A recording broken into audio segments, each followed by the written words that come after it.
Ku mugoroba w'ejo nibwo byamenyekanye ko umunyamakuru wakunzwe cyane kuri Rwanda Broadcasting Agency cyangwa se RBA, ikigo cy'igihugu cy'itangazamakuru, Jean Pierre Kagabo yamaze gusezera muri uru rwego rw'igihugu rw'itangazamakuru RBA.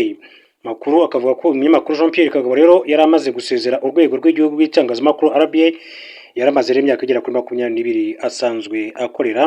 Jean Pierre Kagabo yari umukozi wa RBA kuva muri 2003 ubwo iki kigo cyari kiri Orenfort. Iki kigo rero yagihagarariye i Nyamagabe mu majyepfo y'u Rwanda na Nyaruguru kuva muri 2010, ahamara imyaka igera kuri 3 muri 2013 kandi yimurirwa ku cyicaro gikuru cya Radio Rwanda.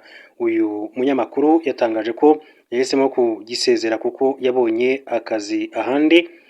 Avuga kandi ko mu myaka yose yakoreye RBA icyamushimishije ari ukugira amahirwe yo kwakira Perezida Paul Kagame mu kiganiro imbonankubone. Ariko kandi abakurikiranira hafi mu Rwanda bavuga ko ashobora kuba atanasezeye, cyane ko kuva RBA yahabwa Cleophas Barore ndetse na Ishero Sandrine hakomeje kugenda baho impinduka nyinshi zitandukanye. Mu mpinduka zabaye rero byabyitezwe ko Jean Pierre Kagabo ashobora kuba yanahabwa n'inshingano cyangwa se yazamurwa no mu ntera, ariko akomeza kuba umuyobozi ushinzwe kuyungurura amakuru aba yateguwe n'abanyamakuru batandukanye, cyangwa se icyo twavuga ngo nko mu rurimi rw'igifaransa redacteur en chef cyangwa se chief editor mu rurimi rw'icyongereza. Icyo gihe rero Kagabo byabyitezwe ko ashobora kuba yagirwa nk'umuyobozi wa Radio Rwanda cyangwa se w'ibiganiro, nyine umuyobozi kuzamurwa mu ntera, kuba promoted, ariko ntibyigeze bikorwa. Yabwiye rero ikinyamakuru igihe akadomo ko ati ntabwo nakwibagirwa kwakira umukuru w'igihugu kubera ko mu itangazamakuru ni ikintu gikomeye cyane.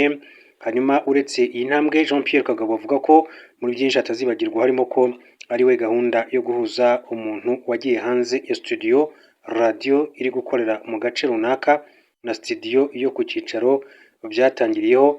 Ibindi ni inkuru z'ibikorwa by'ingabo z'u Rwanda muri Central Africa, Cabo Delgado ndetse n'ibindi.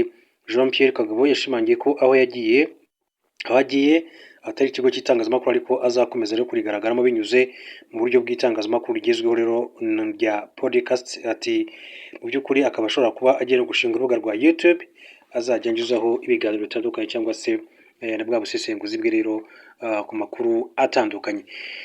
Duhindura ingingo gatoya duce mu gihugu cya Tanzania, mbabwire ko amakuru aravuga ko abakinnyi bagera kuri 7 biciwe mu myigaragambyo yakurikiye amatora.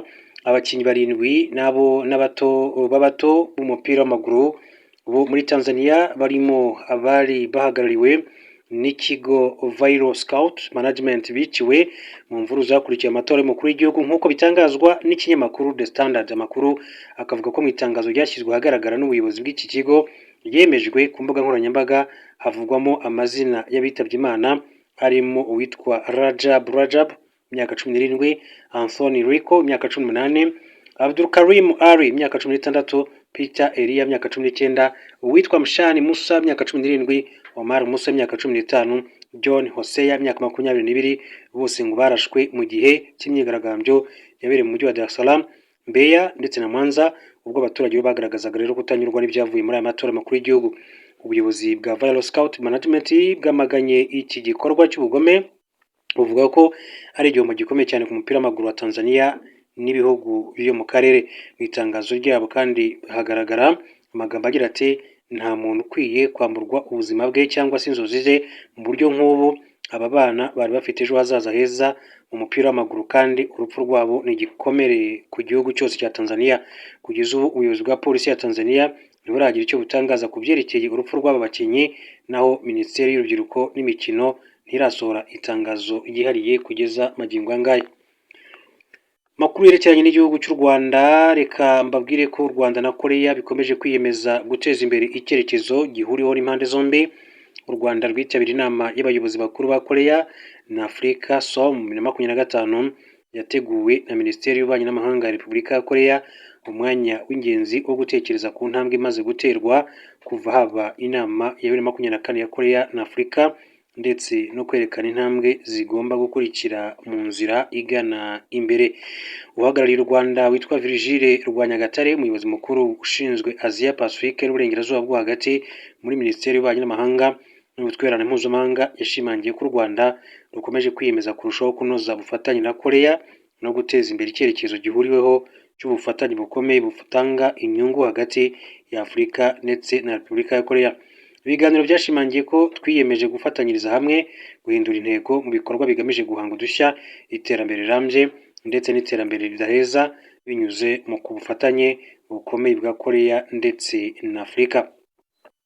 U Rwanda ruvuga ko rukomeje kandi gushikama mu kubaka ubufatanye bushingiye ku byo rushyira imbere ari byo iterambere ndetse no kwizerana ku mpande zombi.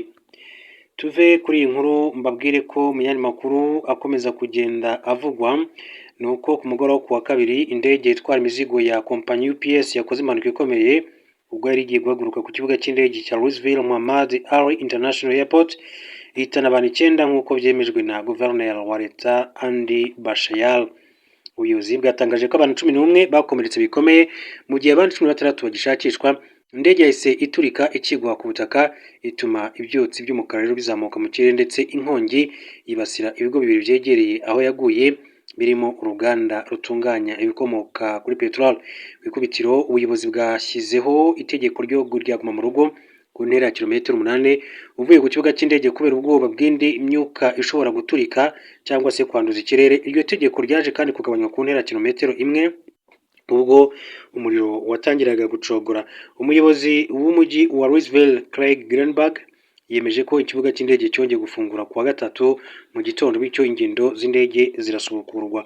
Iyo ndege McDonnell Douglas MD 11F yari ifite moteri 3 yatangiye gukoreshwa mu ndege zitwara abagenzi za Thai Airways mu mwaka wa 1991 iza kugurwa na UPS muri 2006.